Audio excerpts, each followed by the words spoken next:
We went through the NFC yesterday. Today, we're going through the AFC, all the information that you need to know about the coaching changes in the NFL and how they're going to impact your fantasy stars. Next.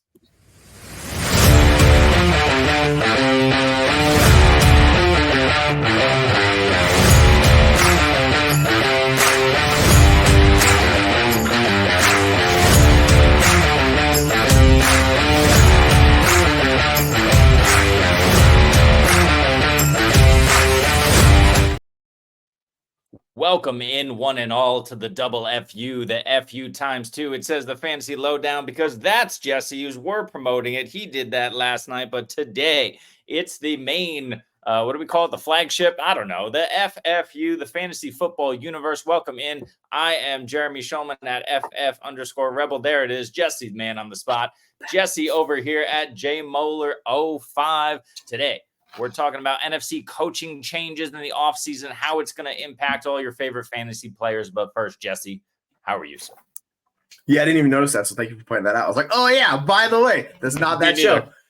It showed you how organized I am all the time. But, yeah, I'm doing good. We're here to talk about the fun changes in the AFC, and let me tell you, it's going to be a doozy, folks. So strap in. We got some hot takes and some deep dives that we just discovered 5 minutes ago. So, yeah, we're ready to kick it off.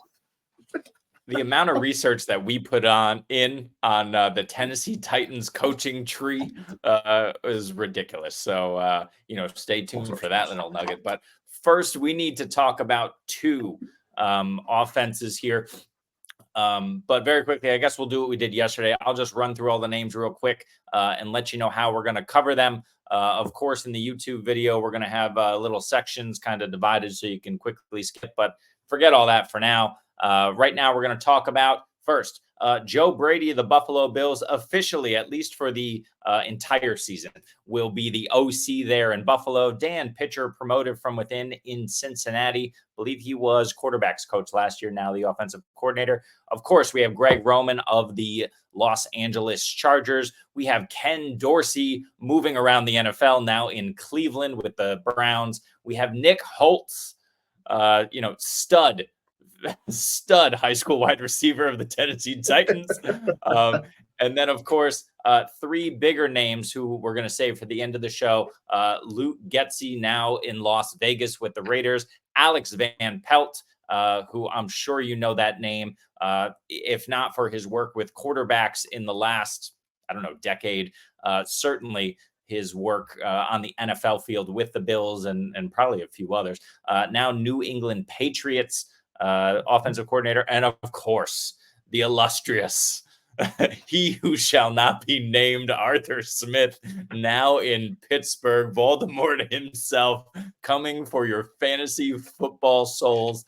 We'll save him for last, of course. But first, let's get into it. Let's talk about the Buffalo Bills and Joe Brady. Last season, they had enough of the Ken Dorsey experiment. They fired his ass mid-season, sent him packing, promoted Joe Brady, and Joe Brady has held on to the job for this year. Now he's got a full off season to implement his offensive plan. So let's talk a little bit about Joe Brady, what we think this offense will continue to look like, and how it's going to impact guys, especially with all of those receivers out the door in Buffalo. Jesse, Joe Brady, what do we got? Yeah, it's interesting, right? When they went to Joe Brady, they completely changed the offense and the focal point. And this impacted Stephon Diggs more than anyone else. He went from a top 10 wide receiver to basically someone you could not start because of how just inefficient and the offense survived around those guys with Josh Allen. It's really focused on James Cook. Dalton Kincaid took on a much bigger role. So the offense kind of shifted. And we heard him come out and say, like, we're not going to feature one wide receiver in this offense. Like, we don't need this wide receiver. We're going to distribute the ball, and that's exactly what they did. So we talk about this with, like, Keon Coleman showing up there. They have Khalil Shakir. They signed Curtis Samuel. So this offense is kind of shifted where they have a bunch of pieces.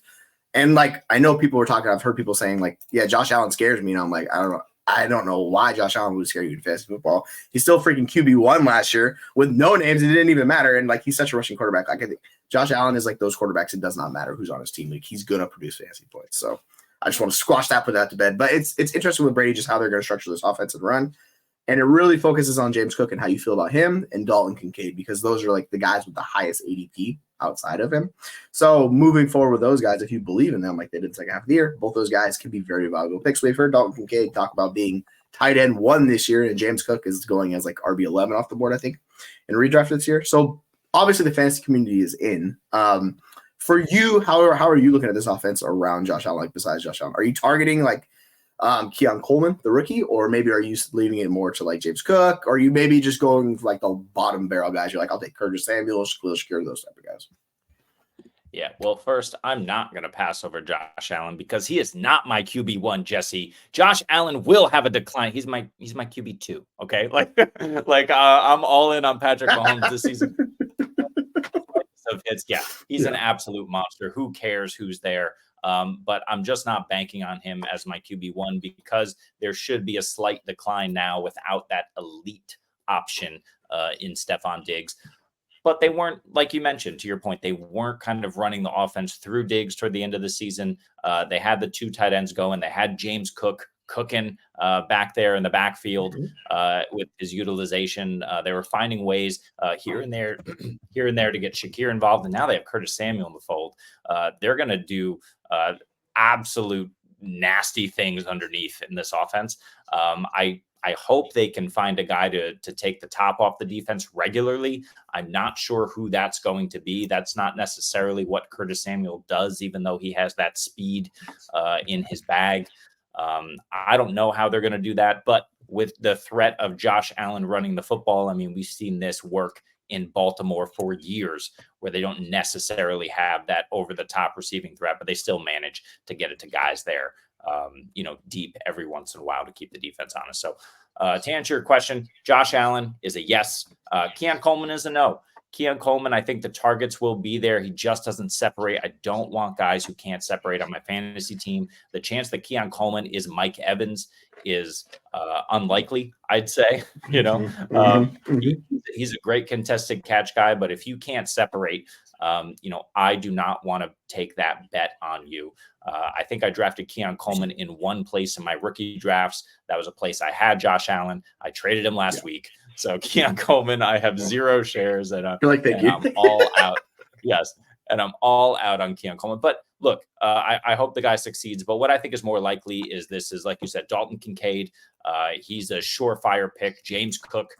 He's a guy I want to invest in.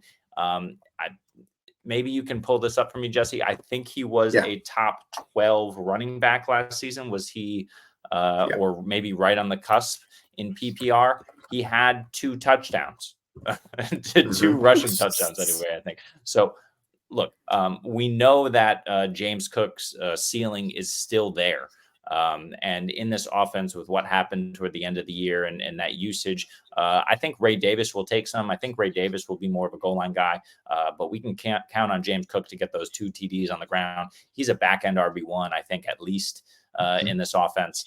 And then it's just going to be a matter of can they move the ball effectively and create space without the presence of that alpha guy who commands attention. So I like most of these pieces, not Keon Coleman. Everyone else at cost I think is great. And then Josh Allen, not my QB1, but my QB2. How about you? Where are you feeling with all these guys? Maybe talk a little bit about your thoughts on Coleman. I think that would be interesting. Coleman's interesting. I'll hit on him in a second. I just want to finish the James Cook thought process.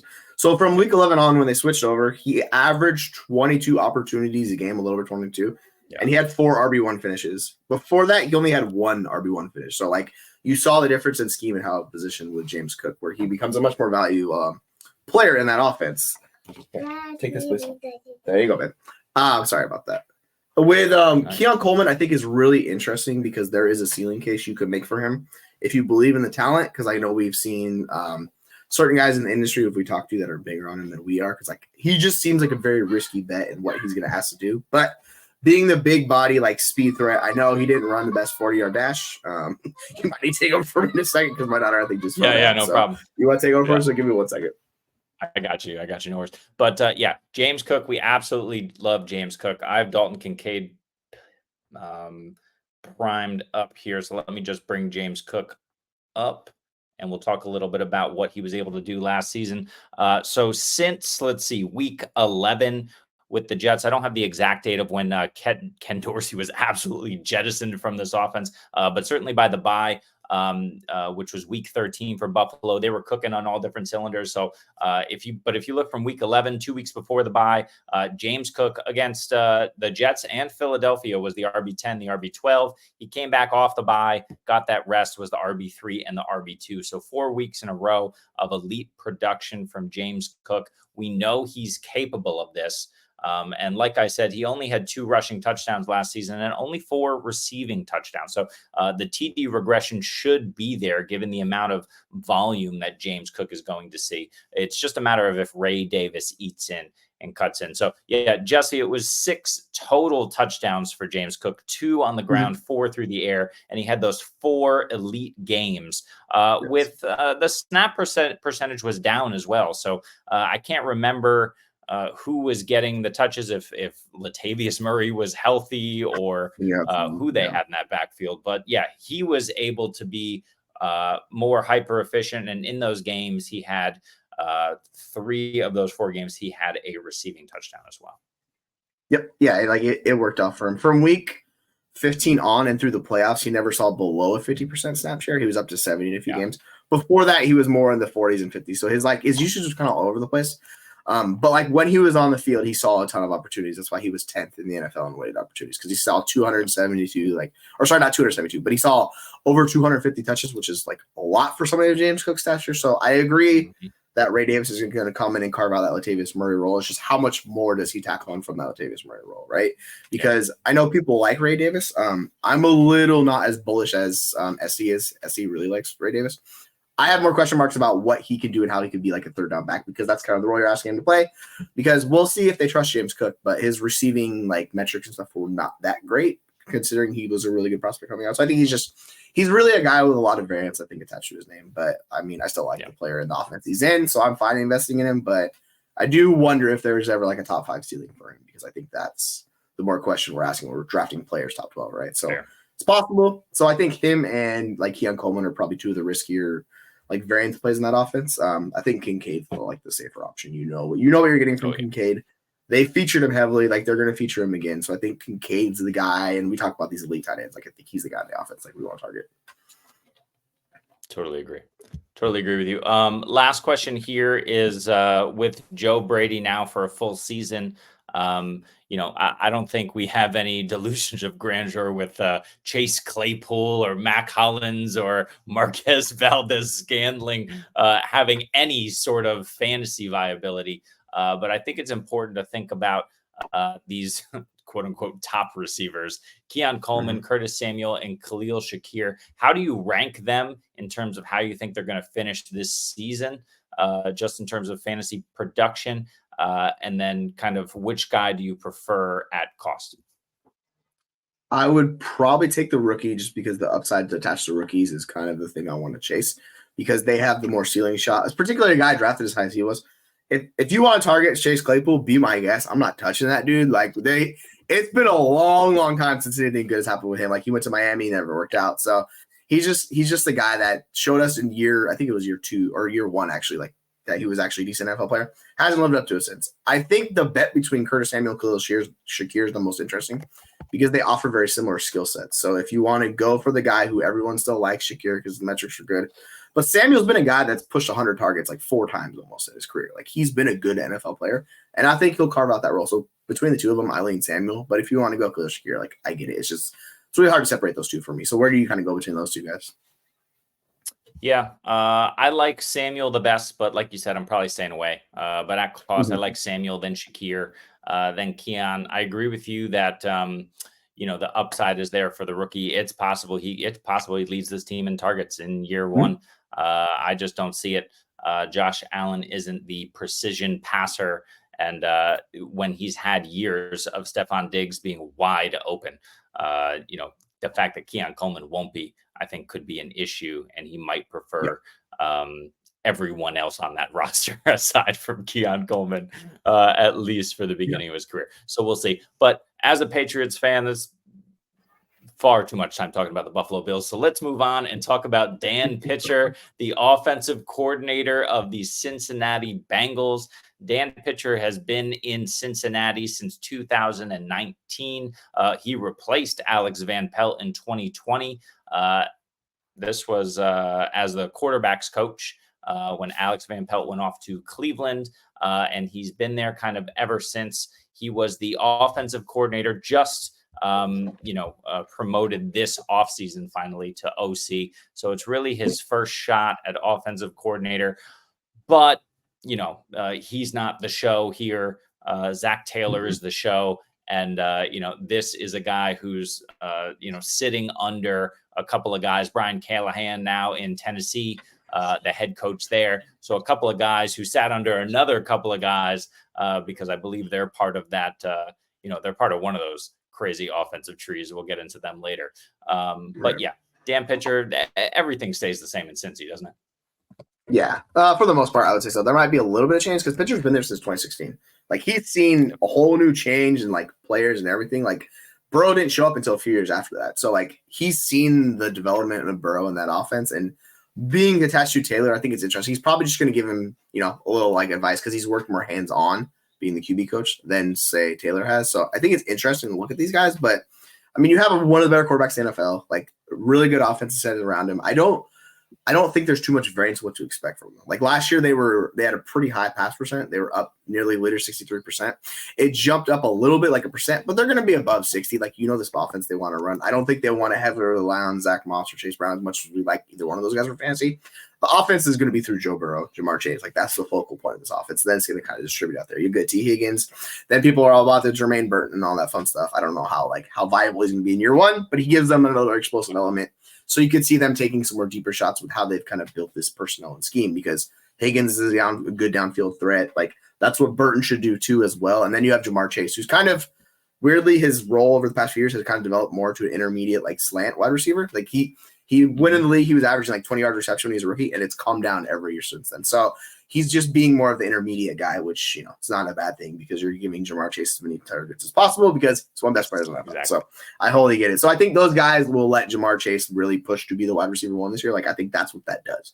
And then if you want to bet when, Zach Moss, go for it. I think there's upside for him because we've seen it with Joe Mixon. Like, they will feed their running backs enough work to be fantasy viable. So might not be, high end RB, but like, you're getting RB2 worst case, I would assume, in this offense, just because touchdowns and everything works for them. So overall, like, I think it's just a safe offense. We know what we're going to get. There shouldn't be too much change to your point. Is there anything you noticed with Cincinnati that's got your attention, or is it just kind of just like, yeah, like, I'm taking Zach Moss, I'm taking Jamar Chase, I'm taking these guys, or something like that?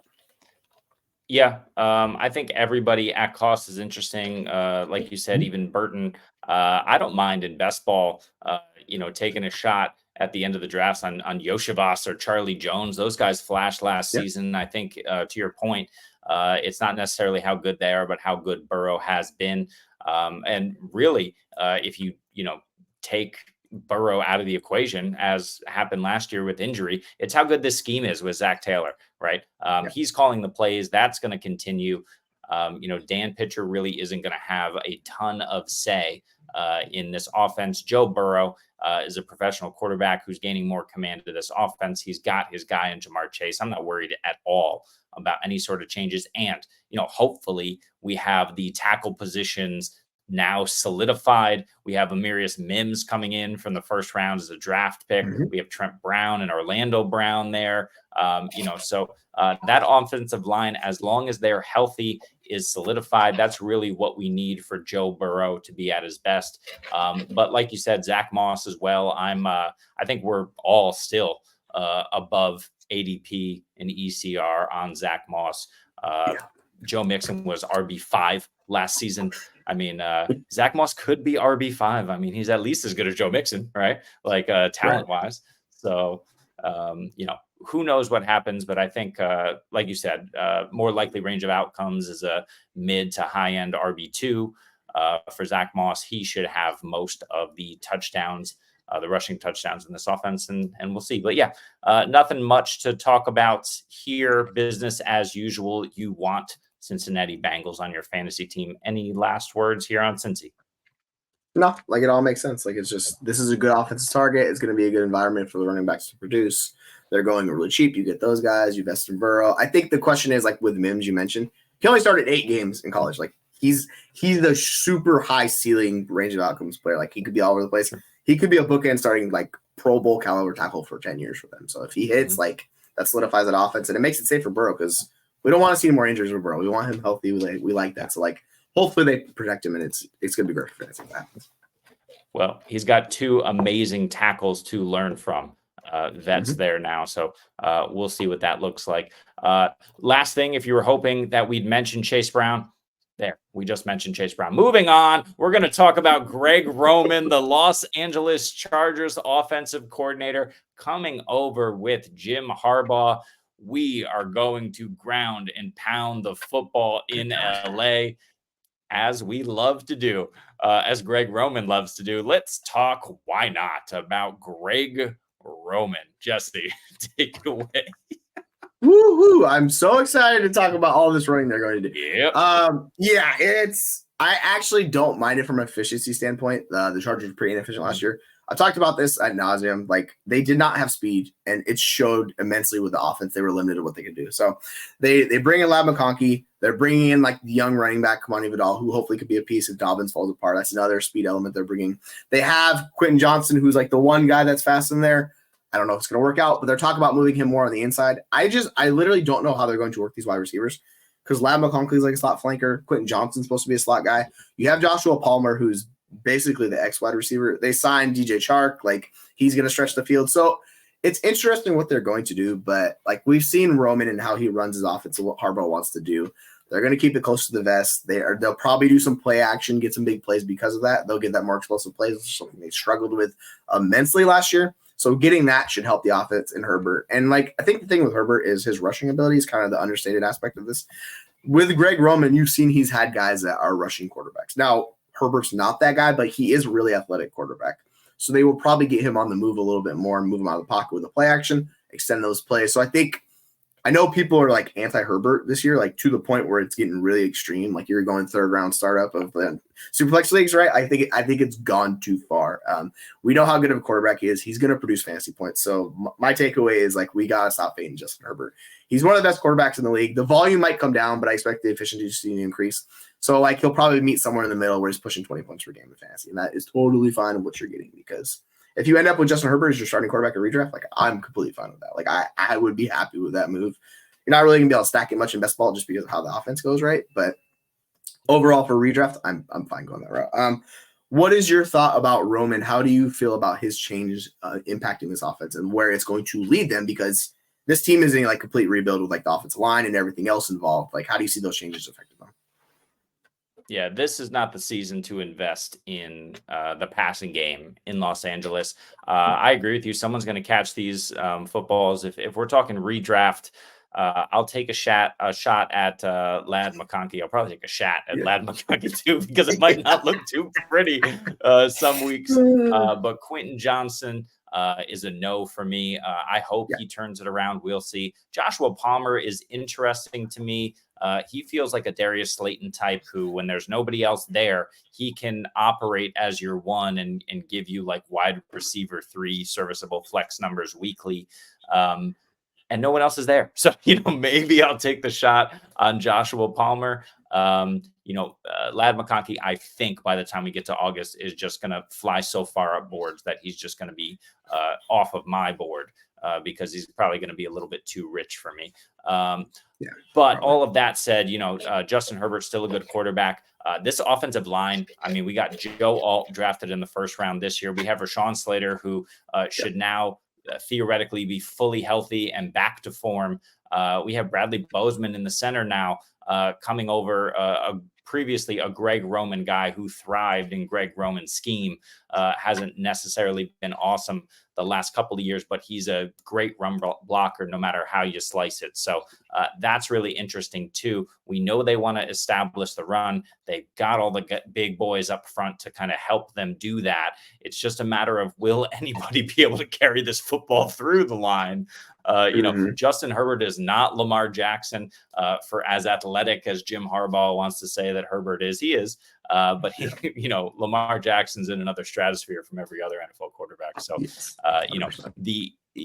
Justin Herbert is not creating holes simply by the threat of him running, as J.K. Dobbins and Gus Edwards were used to back in Baltimore, and Greg Roman. So I don't know. It could be any one of these backs. I don't really want to make the bet on any of them because the answer could be all three, which means it's none of them. Right. If everybody's, what's that line from The Incredibles? If everybody's special and no one is, and I don't really want to have guys who are just average on my team. So looking at this roster for fantasy, maybe Ladd, I think it'll be too pricey. Maybe Joshua Palmer, that feels gross. Yep. Maybe DJ Chark in the very last round as just like a dart throw.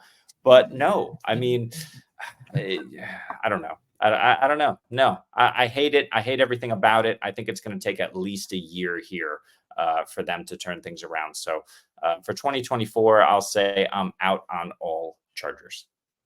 Yeah, the way I look at it is a little bit different. Like, because of how cheap all these running backs are going, like we're getting guys like RB25 at the earliest, pushing. Dobbins is pushing like way later into the 40s now at this point. But him, Vidal, like they've never been with Roman and Harbaugh. They've never been outside the top 10 in rushing attempts. So like they're going to run this is the future of the offense. I just want pieces of this offense because I think we're discounting to the point where it's getting too cheap. So like I'm fine investing in Palmer or Ladd McConkey if you want to go that route with those guys. For the running backs, like I'll just take Dobbins and Vidal. If you want Gus Edwards, like we've seen him, like he'll get you touchdowns. It's just the ceiling case for one of these guys. It's really hard. So like at that point, yeah. But if you're getting into round like 9, 10, and you're looking for an RB2, RB3, like I'm fine with one of the Chargers guys. I don't think anyone's going to be spectacular, but you can kind of mix and match these guys. And if you want to take two of them, and then you got a shot at this backfield. So overall, from that perspective, I don't mind it. But yeah, like I have a hard time seeing anyone be a true elite difference maker on this offense in general. But it should at least give us promise for the future. So I think there should be upside attached to these guys. Just how high is that upside? That's the question. Yeah. Just real quick, my concern with this backfield, Gus Edwards, who profiles right now as the 1A, I guess we'll call him 1ABC for now. Gus Edwards, if he's the 1A, Gus Edwards, do you know how many touchdowns he had last season? Just take a guess, unless you have that number memorized. I don't off the top of my head, but he had a decent amount. It was like 12 or something, I think. 13 touchdowns Gus Edwards had. Do you know where he finished in PPR leagues as a running back? It's not he good. Was it was RB20, RB25. RB25 with 13 touchdowns. I mean, he only had 810 rushing yards. He doesn't do much for you in the receiving game. In fact, he tied for his season high in targets last season. He had 13. So this is like Derrick Henry without the Derrick Henry-ness of Gus Edwards. And he was also trending for the most volume of his career before they severely walked that back. I don't know if he had small kind of nicks here and there along the course of the season or what have you. But he did play every game, but they walked back that, the volume for him in the second half of the season, probably because he just wasn't doing enough with it. Right. So that's Gus Edwards for you. Flex play. Okay. Kamani Vidal's nice because he's a rookie, because he's unknown, but he was drafted in the sixth round. Yeah. I don't like that. Yeah. I don't like that. And J.K. Dobbins has other people's knees at this point. Like, I'm not interested. Maybe they're horses. There's ligaments from different animals in there. I don't know what's going on, but I don't want anything to do with that. Like you said, he's priced so cheaply at the moment. He's free, and that's nice. Outside of that, I'm not betting on him. I think he's the C for me. I just don't want anything to do with it. I don't think there's any explosion here. The offensive line is nice. The scheme is nice. But when you don't have Lamar Jackson back there to save you and save your rushing game in your scheme, we'll have to see what happens here. The one thing that is nice is that the Chargers defense is not good. Junior Colson brought in to kind of anchor the middle of that defense, but he's a 3rd round pick, right? Nobody wanted him until his college coach came in and scooped him up in the 3rd. They have a decent kind of back end with Asante Samuel and of course Derwin James back there. But, Khalil Mack, Denzel Perriman, yes, Joey Bosa, we can rush the passer. But I don't know. I think they've proven time and again that they're kind of a boom bust defense and they don't always get it done and limit opposing offenses. So they're going to need to try to move the football. I just don't think they're really going to be able to. And if they are, they're spreading it around. There's no alpha here. Yeah, I think that's like the kind of key. Like I know a lot of people in the fantasy community are really into Lad McConkey from that aspect, but like I have question marks because he's never really led a receiver room, and like he was doing what Brock Bowers was, but just like the worst role. Like Brock Bowers was the targeter on that offense, which is no shade because Brock Bowers is one of the best sides we've ever seen. But like for McConkey, it's really hard to see him being a high-end targeter in an offense. I think he could be a solid like wide receiver 2, wide receiver 3. But like him or Palmer, I think you just pick or choose which guy you prefer. I think the safety aspect is there with Palmer. We've seen the floor with him. If you want to chase a little bit higher ceiling with McConkey, like I get it. But those are the 2 wide receivers I want to target. And then if you want to throw a dart at one of these tight ends, feel free. But good luck telling me which tight end is because I have no freaking idea. There's too many tight ends. We're not sure how it's going to work out. So if you want to do it, those guys are legit dirt cheap free. So like in the last round, you could just pick someone up or pick someone off waivers if you want. The starting tight end, But at the moment, like I'm just kind of like, I don't know which tight end target out offense. So I'm just more or less staying away because I can't tell you for the life of me which tight end it's going to be.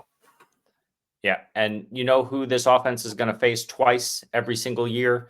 Vance Joseph, Steve Spagnuolo, and Antonio Pierce and company in the Raiders with a better defense than you want to admit they have. So, not really interested. I think it's going to be a rude awakening for Jim Harbaugh and company in year 1. But I also think they're on the right track and they'll get it turned around eventually.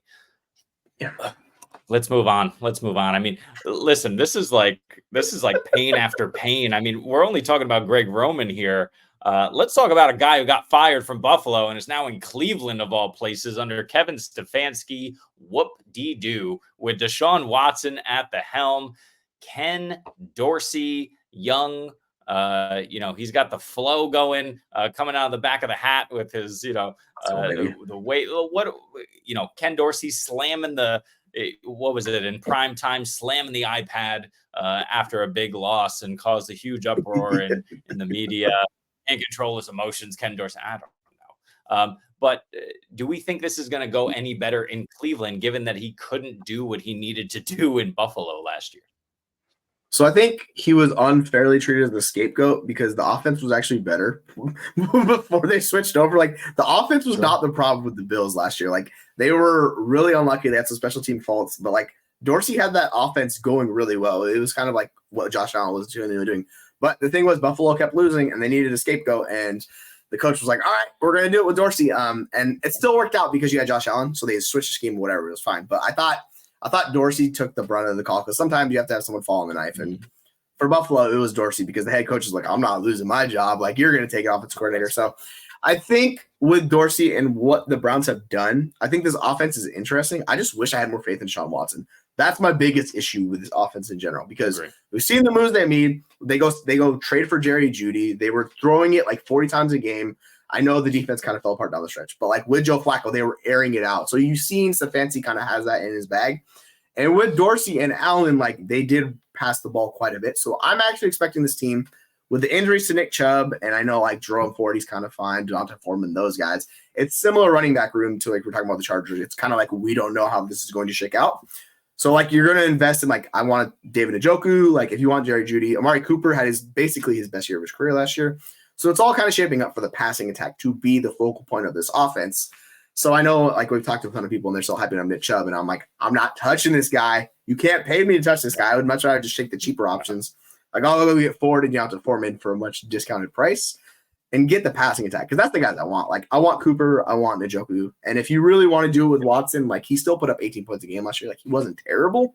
It's just from an efficiency standpoint, he was atrocious. So that needs to shift forward. And if he takes a step forward, like this offense could be a big winner. Like we saw how they were down the stretch. So I get it. It's just I have a hard time trusting Watson. That's my biggest like red flag with this offense. Like I need to see it from Watson. So I'm kind of just like, I don't know. How are you feeling about Watson and those guys on the offense? Yeah, that's a big no for me. I mean, I totally agree with you with this backfield. This is the same situation that we have in Los Angeles. We have an elite runner J.K. Dobbins is not on Nick Chubb's level when they were both healthy, but we have an elite runner coming off of catastrophic injury. We have a backup who's just not good enough. And then we have this guy who's kind of been around the league for a ton of years because he's been injured and has received less work as opposed to the rookie here with Deonta Foreman. So, yeah, it's just a no for me. This is, again, 1A, 1B, 1C, and I think Chubb is the 1C for me. I think he'll get work. I don't think he's going to be terribly explosive. Hopefully he's able to come back after this season. We'll see, and get back to, 80, 90% of what he used to be, but age is creeping up on him. I think he's at least 28, if not 29 years old. So Nick Chubb just continues to age out, which is, was a great fantasy asset for many years. That time is done. And then the passing game. Yeah, Deshaun Watson. Let's assume Deshaun Watson is back doing Deshaun Watson things. Great. That's great for Amari Cooper. It doesn't matter. Amari Cooper is going to thrive anyway. I agree with you that David Njoku is interesting, but he's not a top 6 option at the tight end position. So I'm not really interested in him. He'll have boom bust weeks, but no.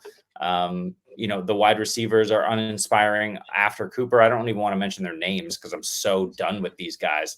I don't even care about them. I mean, I'm looking at, no, I'm not even going to do them the service of mentioning their name in fantasy circles. I'm sure they're wonderful, wonderful human beings. But the offensive line is great, right? So it should be somebody, but I don't think it's going to be anybody because it's going to be everybody. So I'm out. Yeah, I'm with you. I think Ford's going to be the passing down back. I expect Jonathan Foreman to be the grinder. Kind of similar. Kareem Hunt had 9 touchdowns last year because what happened is they would get down to the 5-yard line and they would bring in this dump truck of a running back and he would get it in there for Jerome Ford. So I expect that to similar. But back to hop on what I was talking about with Dorsey. Through 10 games last year, they were 3rd in expected points added for the Bills, 2nd in rush EPA, 8th in dropback EPA, 1st in success rate. The offense was really good. And they said, I saw a quote where they said his fingerprints all over this offense. And they're trying to replicate what they were doing in Houston with Deshaun Watson, where his efficiency was off the charts. He put up 24 points per game his rookie year. He did a lot of good stuff. So I think there is a way to talk yourself into this offense. It's just really comes down to Watson if you believe in it or not. If you can, then you could absolutely invest in the pieces. If you're worried about it, there's other people at cost. So I think that's the whole thing you have to make as a fantasy manager. Do I want to invest in Deshaun Watson? Do I want to invest in this offense? Because everything is kind of set up for him to succeed. It's just he needs to turn the corner and be a player that we haven't seen in a few years. So that's that's where I struggle the most with him personally. Yeah, totally agree with you. And but for all of the faults of Bill O'Brien, Ken Dorsey is not Bill O'Brien, and I think that's really where the situation is. Bill O'Brien was able to run functional, if not good, NFL offenses with a number of people. That's where Deshaun Watson thrived. He also had access to DeAndre Hopkins.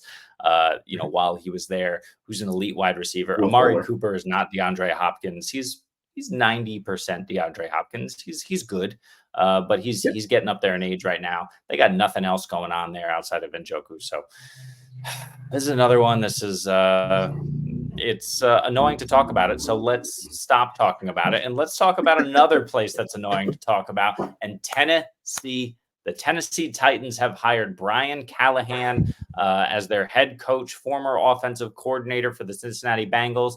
He brings in, and it's definitely him who brought this guy in because we did the deep dive. So, Jesse, tell us a little bit about Nick Holtz, offensive coordinator for the Tennessee Titans. Introduce the world to this man, Holtz.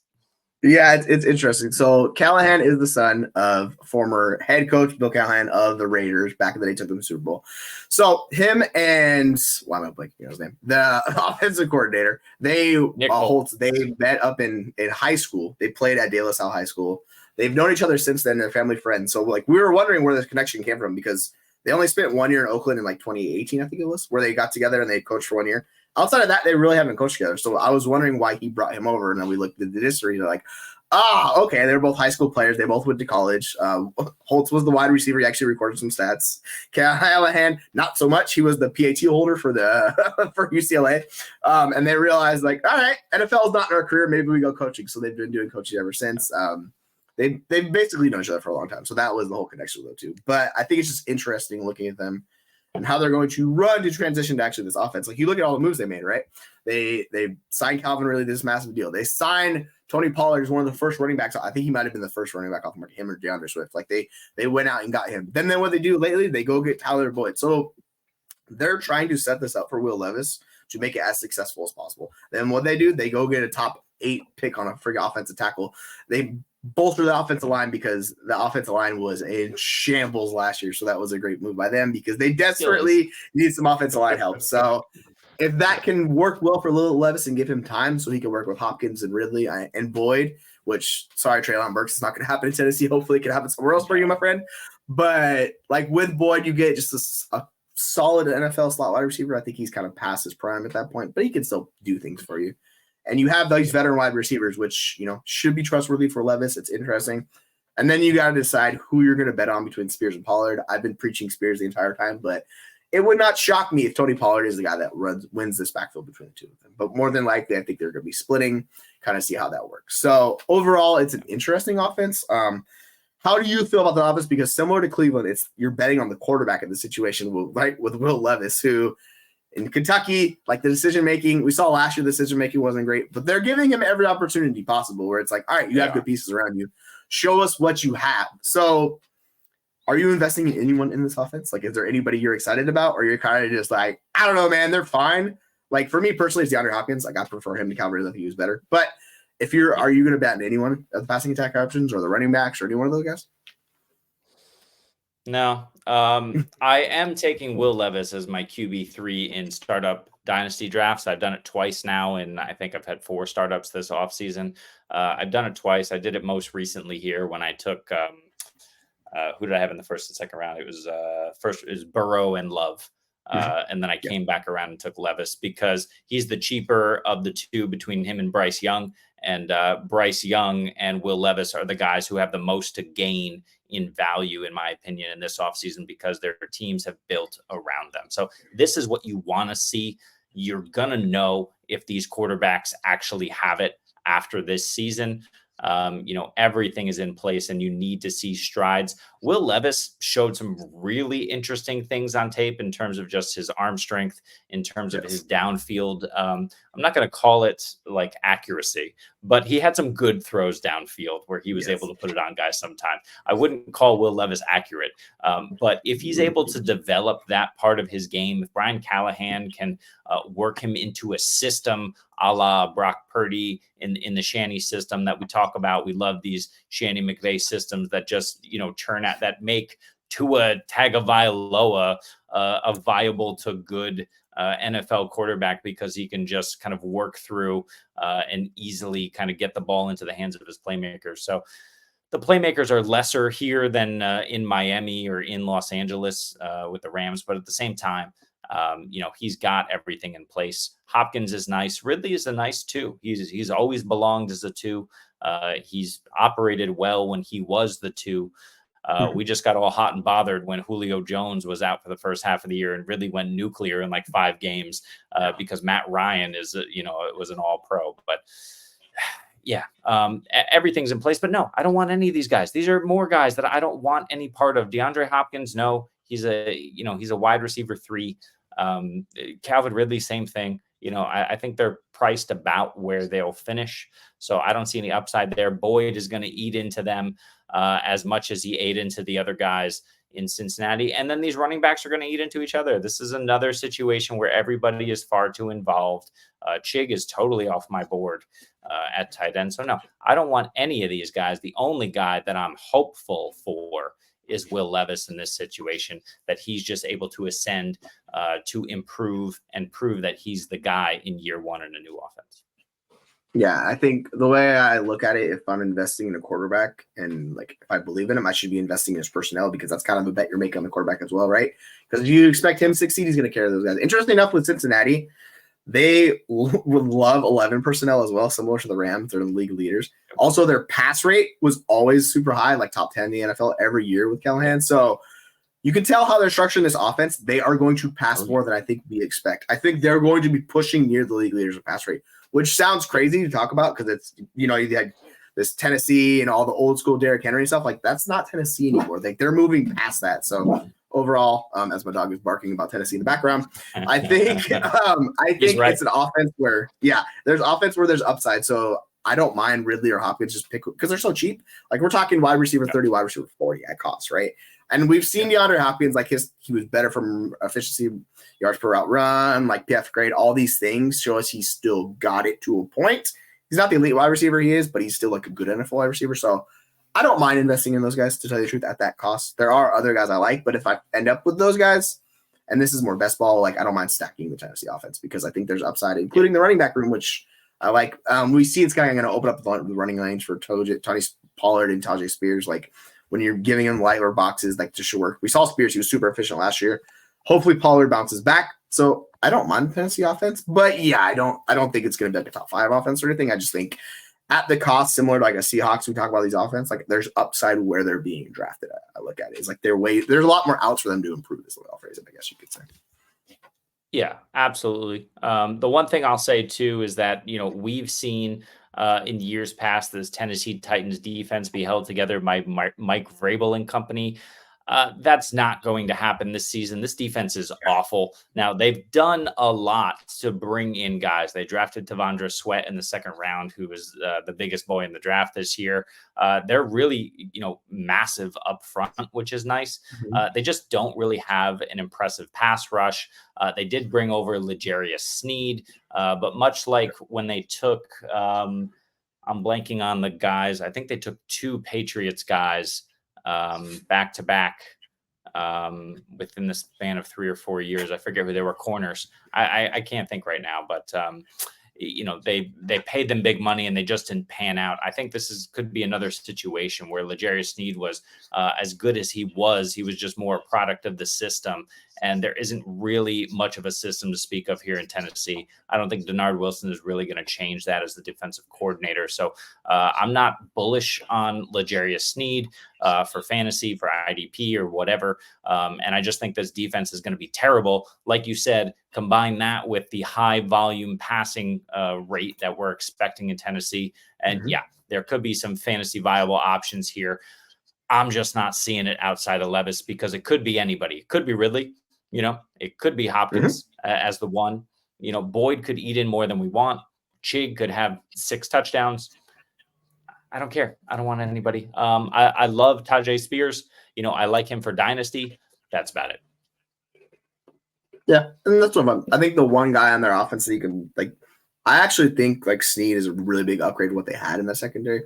It's him and Jeffrey Simmons are the 2 guys you can count on, right? And then outside of that, but to your point, it's gonna be interesting. But they're treating this roster as if they're a contender. There's no bones about it. All the moves they made is they're going all in. So it's gonna be interesting. When we look back at the end of this year to see how Tennessee pans out, because I think they can either shock some people or they could fall flat. And then they're looking at these contracts and they're like, "What are we doing with Levis? We got to find new guys." So I think it's a pretty interesting team to look at, and I don't know how it's going to go, but I'm personally excited to see how it shakes out because it's a variance, man. There's some serious variance in that roster. Yeah. And they also need to play the Houston offense, the Indy offense, and the Jacksonville offense twice every year. That's going to be a problem. So we'll see. But shootouts. Let's hope Will Levis has what it takes to win some shootouts or at least contend in some shootouts. We'll see. We got 3 more coaches to talk about. We've been talking too long. Let's not talk about this guy too long because the Bears didn't want to talk about him too long because they fired his ass and now he's in Las Vegas. And he's under a defensive head coach, right? So Luke Getsy is getting the offense all to himself. It's an offense where we don't know who the quarterback's going to be. It's an offense where we have some nice weapons, but will they have supreme viability, at least what we're expecting of them all across the board? We got top-end wide receivers, a top-end tight end, top-end running back to speak of. What's going to happen here under Luke Getsy in Las Vegas? Do we trust him with Zamir White, Devontae Adams, and Brock Bowers? Yeah, it's interesting. There was a quote from Luke Getsy where he said the Raiders offense is one of the most talented ones he's ever been on. And I was like, dude, what the hell kind of offenses have you been on? This more speaks to the problem, I think, last year, what they were forcing Getsy to do with Justin Fields. It's really hard to run a functional offense with Justin Fields, your quarterback. Sorry, Bears fans. Like, that just is what it is. Like, he did not give you the floor. It was high variance all over the place. Like we talked about Will Levis, except to an even more degree with that. So I think Getsy was kind of handcuffed, but overall, like, he didn't work it really well. But if you look at that wide receiver room, outside of DJ Moore, like, they had Darnell Mooney, but outside of that, man, it was rough. Yeah. And they had Cole Kmet, who's fine NFL tight end. Like, he should not be the number 2 option on your passing attack. If he's the number 2 option on your passing attack, you're not in good shape. So that's kind of where they are last year. So what they do, they go add multiple pieces. Romo Dunze, they bring in the veteran Keenan Allen. They signed DeAndre Swift, the passing attack, like running back. So overall, like, the changes in Chicago compared to the Raiders, I think is pretty different. And then you look at the Raiders offense, Getsy kind of made the push for Gardner Minshew, and looking at it, and it's like, all right, fine, I guess Minshew, but you have Brock Bowers, you have Devontae Adams. I'm not a big Zamir White guy. I know people are making the case for him. I'm personally just avoiding him. I think he's the Mike Davis this year, where he's the trap. And you look at it and you're like, if there's one guy I think is going to bust, I think it's Zamir White. Like, he scares the crap out of me. Like, we're taking a 4-game sample size and we're extrapolating that. And when we do that in fantasy, this is how we get burned nonstop. So personally, I'm not taking Zamir White at cost. If he falls enough, sure. But, like, the way I look that offense is going to shake out is I expect him to be the grinder. I expect Madison to come and steal some work. And then I expect the rookie, who I'm blanking on his name, but he's going to be a third-down back out of New Hampshire, Dylan Lobby. He's going to be the guy that's going to be a third-down back. So overall, it's a really hard offense with a running back. I like Devontae Adams. I'm just betting on the talent with Adams. I think he's still one of the best wide receivers in the NFL. I think Bowers versus the wide receivers, maybe Bowers could be the second option on offense. If he can be the second option on offense, he's so good. He should be, right?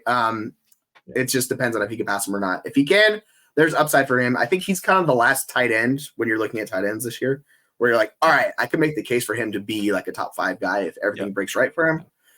Once we get past Bowers when we're drafting, I'm like dart throw city with these tight ends. So, like, I like Adams. I like Bowers.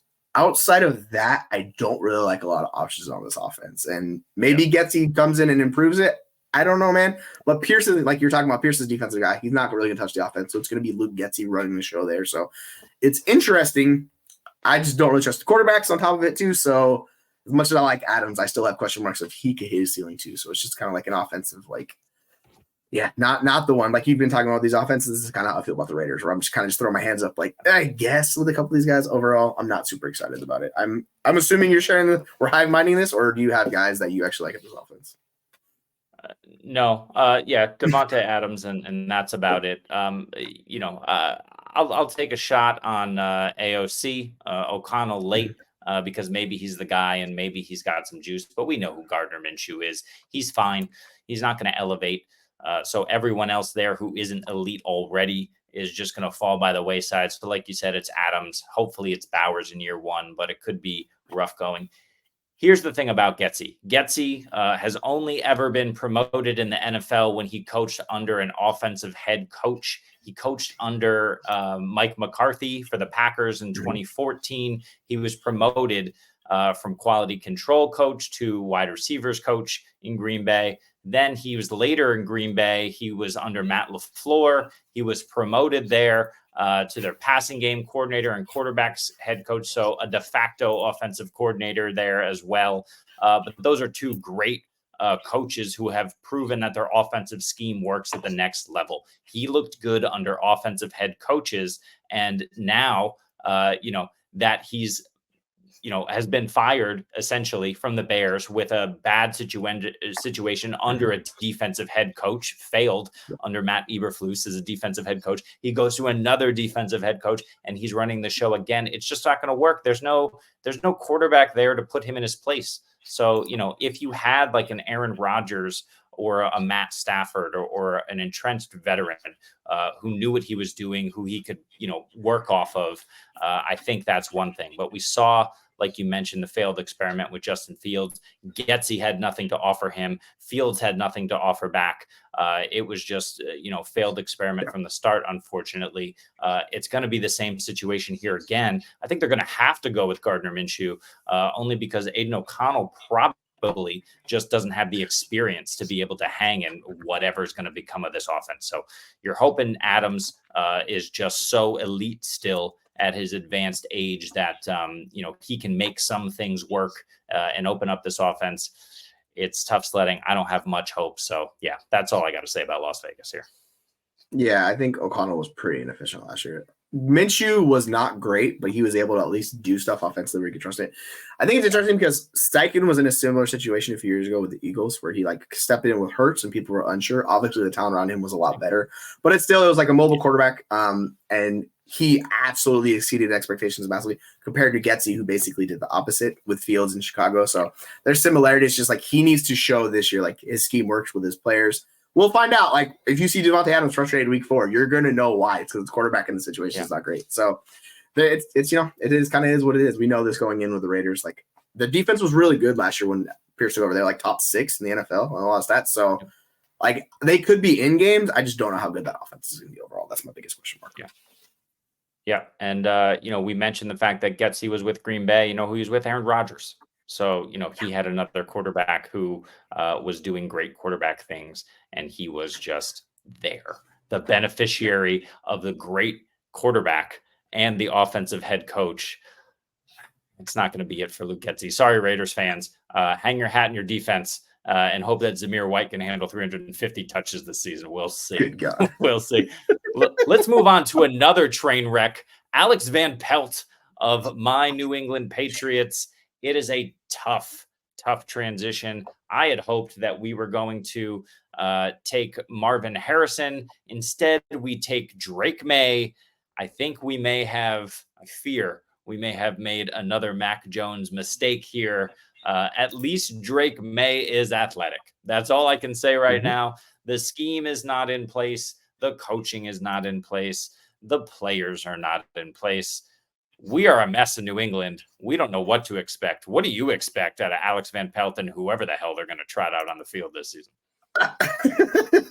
I like Drake more than you, clearly. But I think the situation was so horrendous last year. There's the Patriots stank all over them with Belichick, and they've made changes. Like they brought in some wide receivers. They did some changes, right? I think with Van Pelt, in Cleveland, like you're coming from the Nick Chubb theme, they fucking pounded the rock. I don't think they're going to pound the rock as much, but they're going to try to feature Ramondre Stevenson, give him plenty of looks to take the pressure off of Drake May. Now, it's interesting with Jacoby Brissett. Like, he kind of did what Gardner Minshew did. He came in and gave them a little bit of viability last year when he was playing.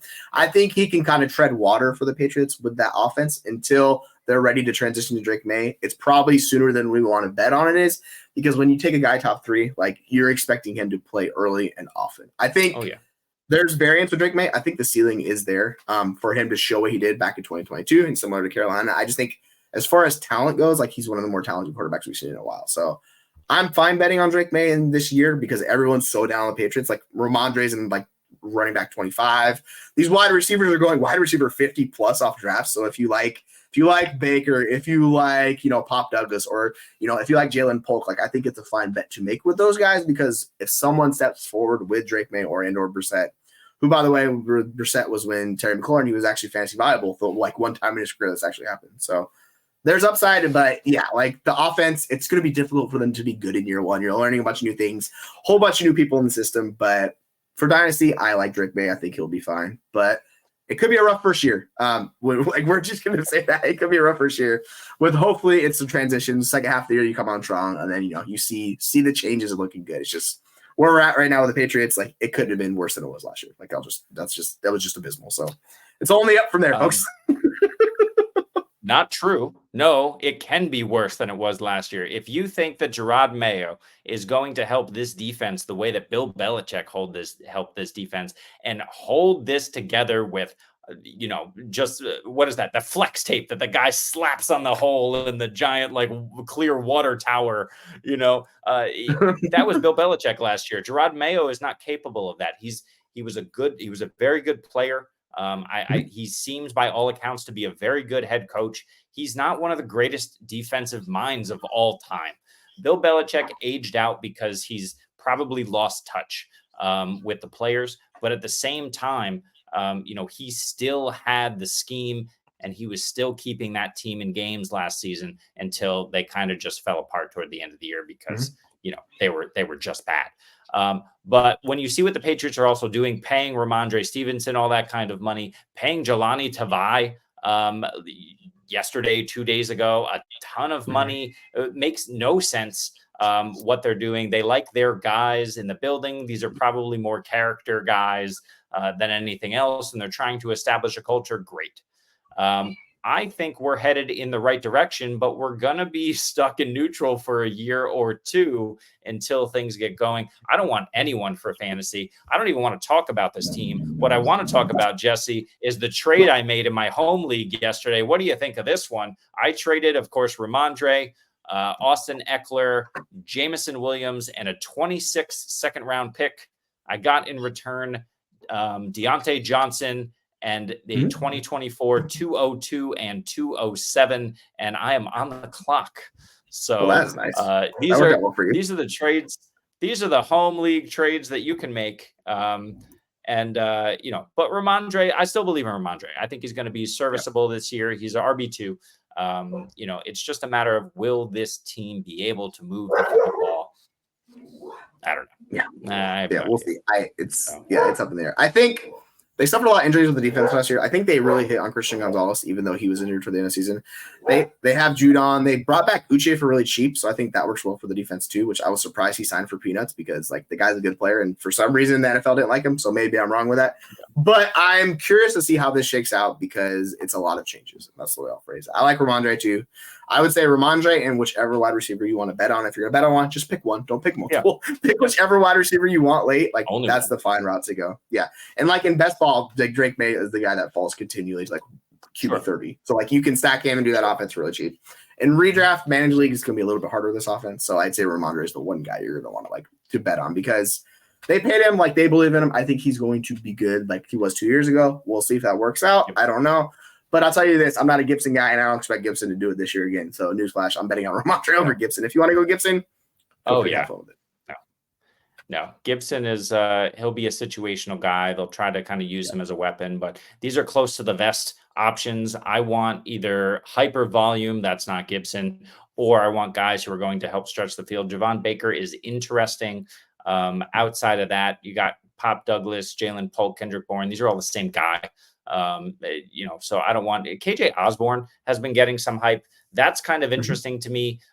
He looked like he was a capable slot over in Minnesota. He could do some things on the outside as well. Juju, no, they're going to have to cut about 4 or 5 of these guys.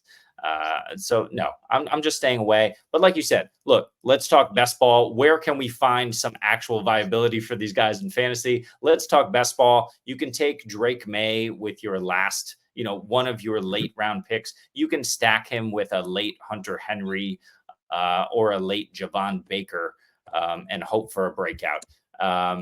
But I'm not doing it. So, this is another offense that it's going to take time. There's pieces here.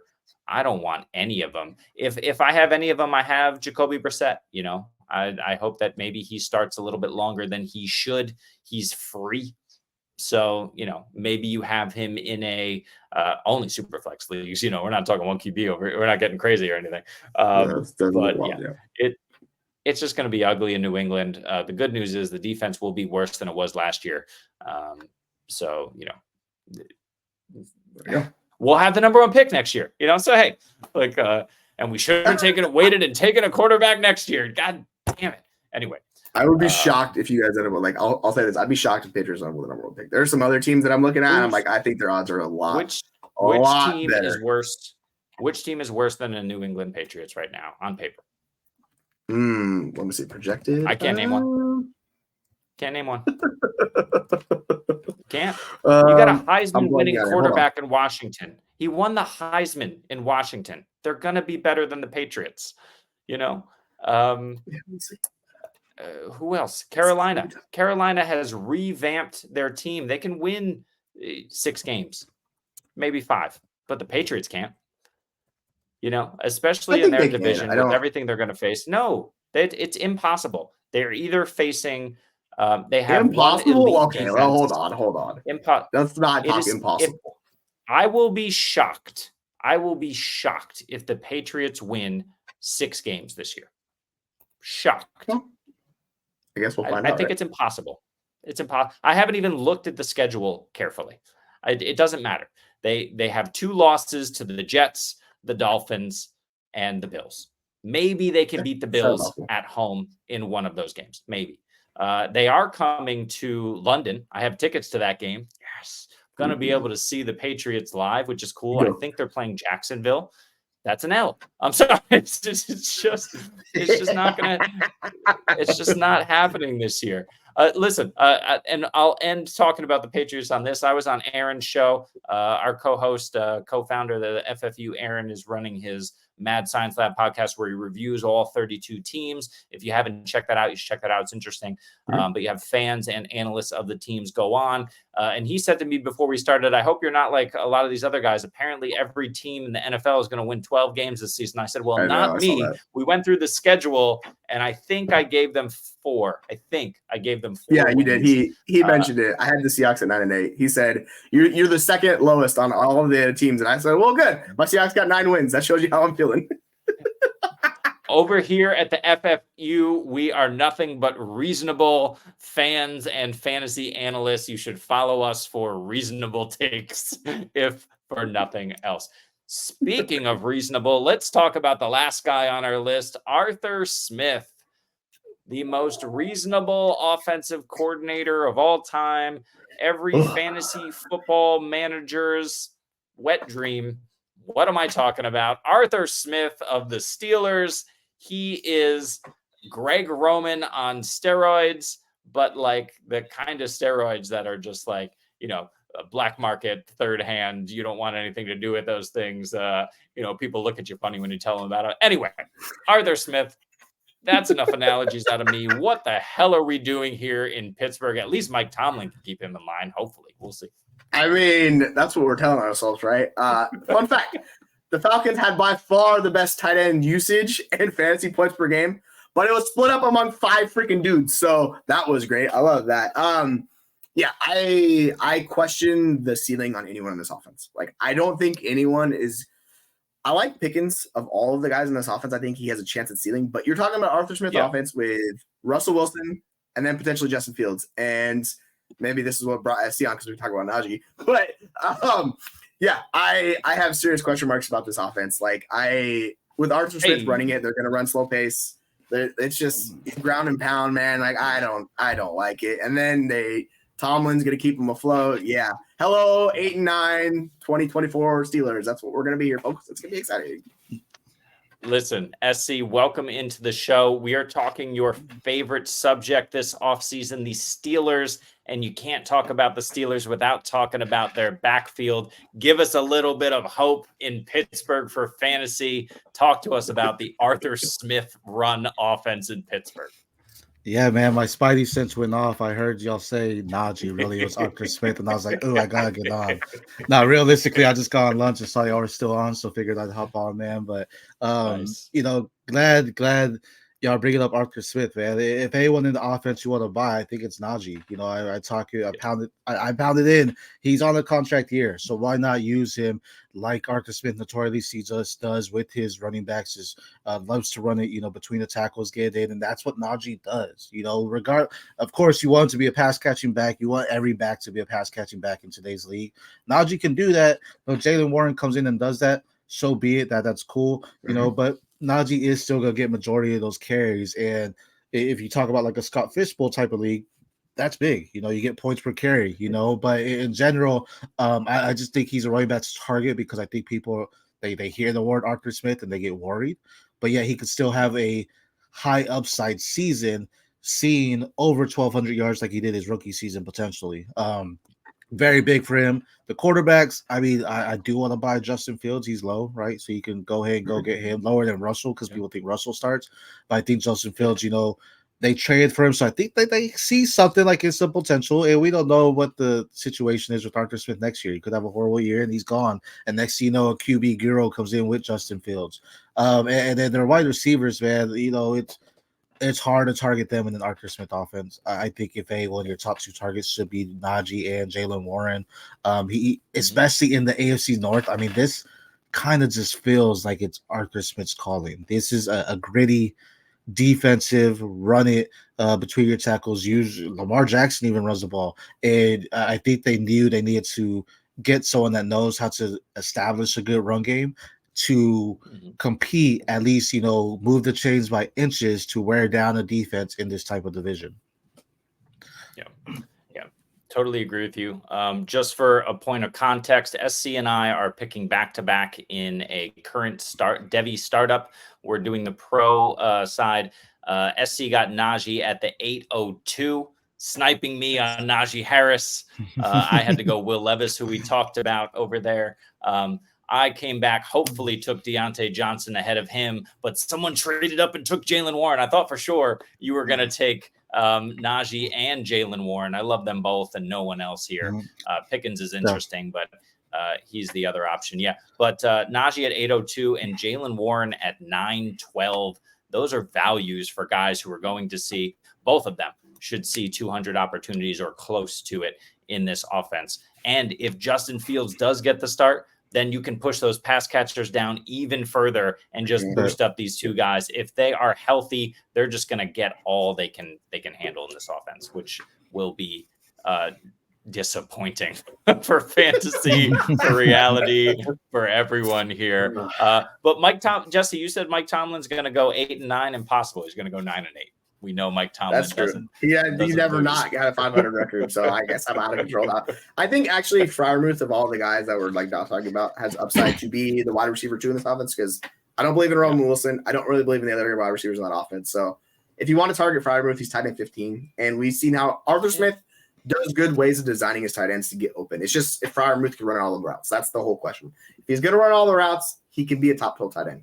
We saw 2 years ago he was really good. Last year it was like an injury, so it might be a bounce back year for him. So if I'm betting on cheap tight ends, like in that dart throw range, I'm fine throwing a dart at Freiermuth because I think he's a good tight end. But it's a risky bet no matter what you do with it. And if you want like dart throw, like cover your eyes, you don't even know where the dartboard's at, and you're throwing Darnell Washington. I mean, we talk about the running game. Yeah. He's a big tight end that has some speed to run and get those blocks down the field. So as far as fantasy relevancy, I don't know. I mean, he's definitely going to be lower than Freiermuth because Freiermuth is a better pass catcher. But because of just the relevancy of what he can do for the game and for their offense, he might see the field a little bit more. So those opportunities may come to him a little bit more. And maybe he has a boom week, which then becomes a valuable trade target to say, hey, look, he got used or whatever it may be, right? So sometimes you do want to target those guys that you think just may see the field more, because the upside could be there for them too. And he has the opportunity to see the field a lot more this season than what he did last season. 100%. SC, just be careful. If by some small chance Arthur Smith sees this, he's going to be like, they're on to me. And Cole Pruitt is going to get 60% of the snaps all season coming over from Atlanta. We got Cordero Patterson, who's going to be more involved than we want. This is just our worst nightmare. But the last thing I'll say here is if you need any more kind of, ammunition here to really just focus on these backs for fantasy, just follow what the teams do in the draft. Round 1, Troy Fontanu, right tackle. Round 2, center, Zach Frazier. Round 4, Mason McCormick, left guard, right? So these guys all they're doing are bolstering this offensive line. We know what they want to do. They want to pound it. They made a good offensive line better. And then if it's Russell Wilson, he's been highly efficient when they have a good running game. If it's Justin Fields, he'll open up holes in the defense, which is better for the running game. And we have 2 awesome runners and a capable runner in the 84-year-old Cordero Patterson. So Pittsburgh running the ball, 100,000 times a game. Fantastic. Do we want to say anything else about Arthur Smith or anyone else here? I think this has been somehow an even more boring show than the last show we did. The NFC Coaching Changes. Jesse, I appreciate you. And you guys have made great points, but really, what are we doing here? You're asking me. I don't know, man. I'm making cases for Freiermuth and Russell Wilson. I don't like this offense, but I'm doing my best over here. Pittsburgh, I think it's just interesting as well. I'll phrase it like we talked about with Tennessee earlier. There's variance with this offense and the running backs. Whichever one you want, I think is a good bet. I'll just talk about that. Yeah. End of the day, it's I mean, you just talk about fantasy football, and it's And then we don't know anything until the season comes. I mean, for all we know, Arthur Smith went in there and Mike Tomlin's like, I hate the way you run your offense. I think you have a good mindset. So we're going to run it my way. And this is what, you know what I mean? So in the end, we don't know till week 1 and what happens. But, you know, it is fun seeing these coaching changes because you have hope, right? For every single team we talk about or that y'all talked about, Yes. There's hope. Yes. Or maybe there's no hope. And you're like, man, this is going to be it. But hopefully they turn that around and they're like, hey, we actually use our playmakers because we see what other offenses are doing. Or maybe they're like, we need to change the way we work because people catch on and we need to do something completely different. So until week 1, you know, we never truly know what's going to happen in these offenses, but it's exciting to think about. SC, thank you so much for injecting some positivity here at the end of the show. Let's leave everybody with that image you just gave us of Mike Tomlin absolutely bitch slapping Arthur Smith into submission and creating a functional and fantasy viable offense. If anyone can do it, it's Tomlin. I appreciate that. I appreciate you guys. Over there is SC Romero at the PPR show. Over here is Jesse Muller at JMuller05. I am me at FF_Rebel. We appreciate you. Find us at fantasyfootballuniverse.com. We are on Twitter. We are on Instagram. We are on TikTok. We are everywhere that you probably are. So look us up. Find us for daily content about any and all fantasy matters. And for these guys, we will see you next week.